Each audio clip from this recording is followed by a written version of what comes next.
Thank you so much, Maia, for taking part in this interview. To start, can you say something about the subject of the bigamy plot and why you wrote it?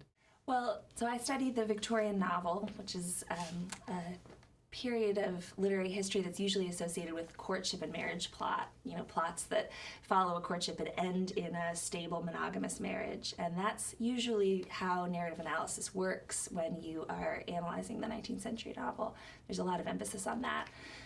I became interested in a completely different story, which I discovered was surprisingly prevalent. So my book kind of takes as its starting point this surprising fact, which is that there were hundreds of novels that instead of focusing on a courtship plot going to a monogamous marriage, actually take marriage apart as they go and tell the story of a bigamy plot. So in those novels, and there are also poems and plays, melodramas, in these stories, a spouse is thought to be dead, sometimes willed to be dead.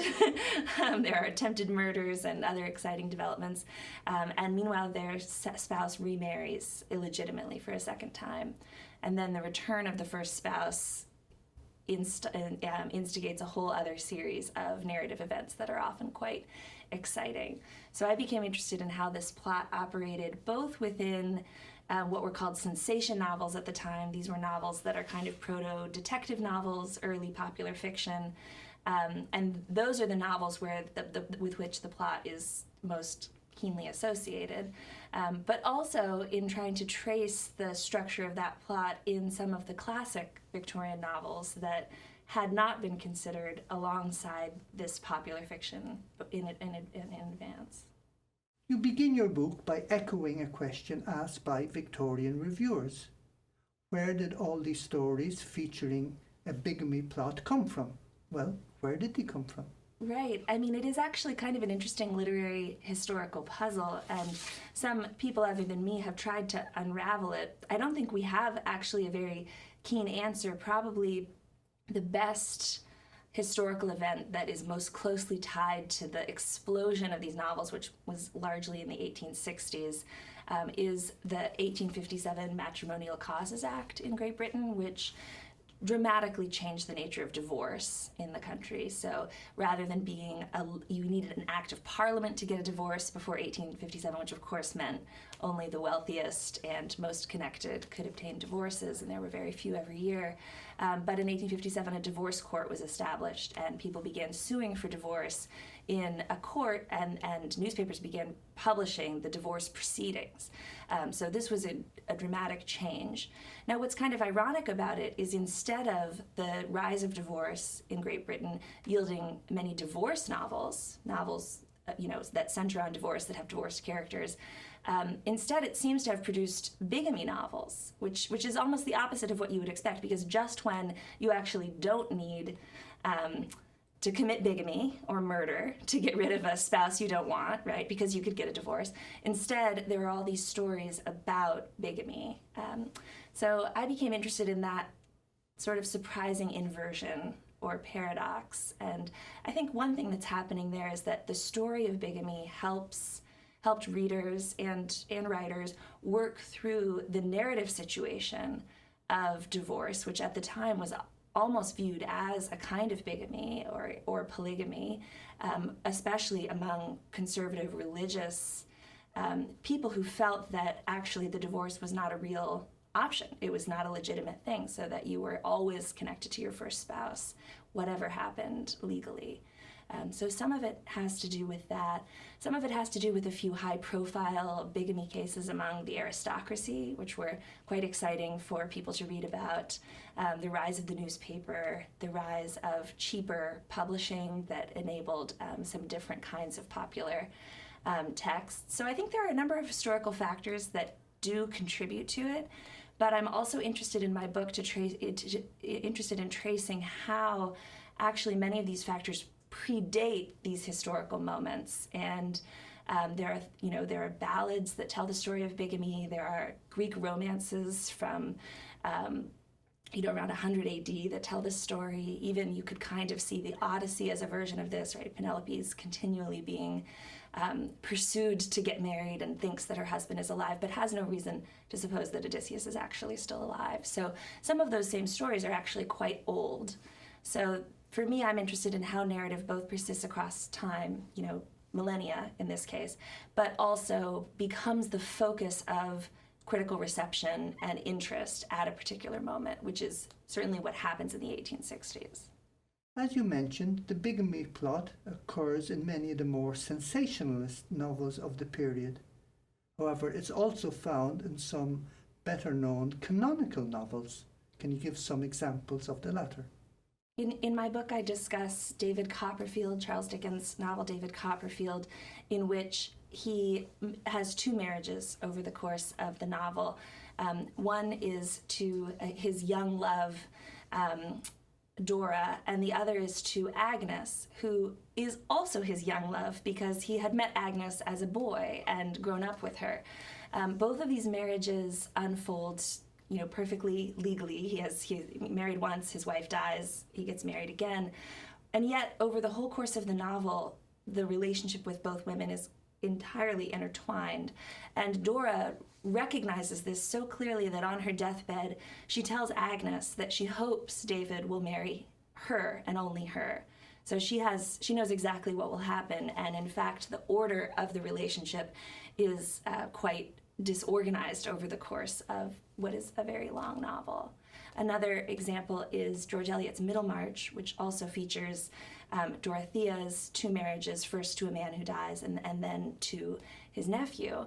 And she meets both men at almost the same moment, not quite the same moment, and she has, in her honeymoon with her first husband, which is a very unhappy marriage and a very unhappy honeymoon in Rome, the only bright spots of that quite miserable honeymoon are spent, in fact, with the man who will be her second husband, going to museums, talking about art, actually enjoying Rome together, and they have a great time, and ultimately they do get married at the end of the novel. So some of it has to do with kind of at a narrative level sorting out the complexity of what's happening, where the courtship phase of a marriage actually is taking place. In both of these novels, the courtship phase of the marriage takes place while another marriage is in legal force. Would you like to relate the plot of one of the more sensationalist novels of the period? Sure. So the most popular and a huge bestseller at the time was Mary Elizabeth Braddon's Lady Audley's Secret. And that was the novel that really had reviewers throwing their hands up and saying, what has literature come to? Young people can't be allowed to read this. This should be locked away. And the plot of that novel involves a young woman who has married a baronet. So she was a governess, and she's married an aristocrat. And there's something a little mysterious about this marriage. Her nephew is trying to figure out what it is. Eventually, he discovers that, in fact, she was married before to a man who ran through his money and went to Australia to dig for gold and abandoned her and her baby. And in the face of that abandonment, she decided to remake herself. She gave herself a new name, a new life story. She left her son with her father, who's a kind of drunken sea captain in this disreputable place that she came from, and then made good, married this aristocrat. But her husband, who she had thought abandoned her, returned, and she pushes him down a well to get rid of him as part of a scuffle they're having. She thinks she's killed him.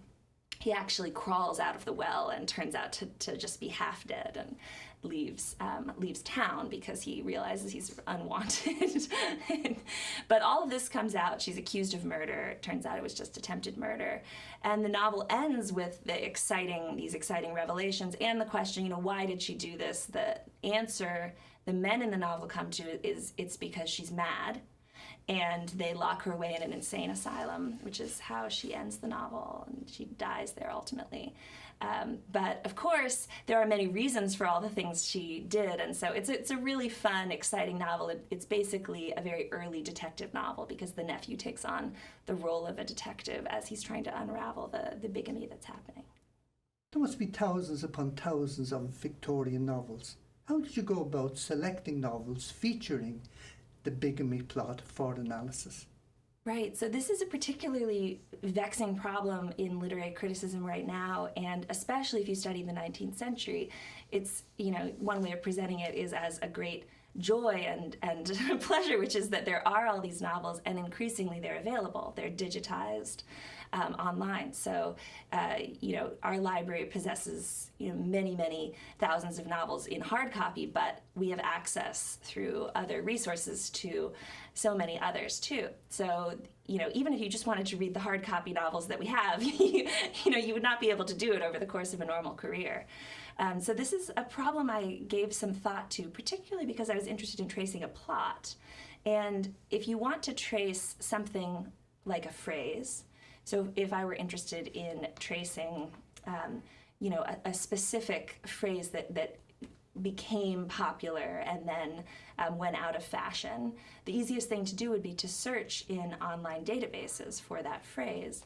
It's of course much harder. You can't really search for a plot in an online database because it may not be the case that the same words will be used to describe what's happening.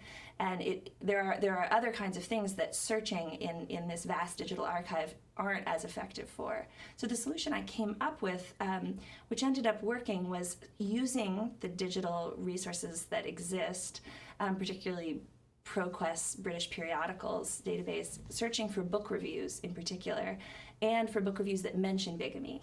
And then once I read the reviews, I was able to go back to the novel and confirm.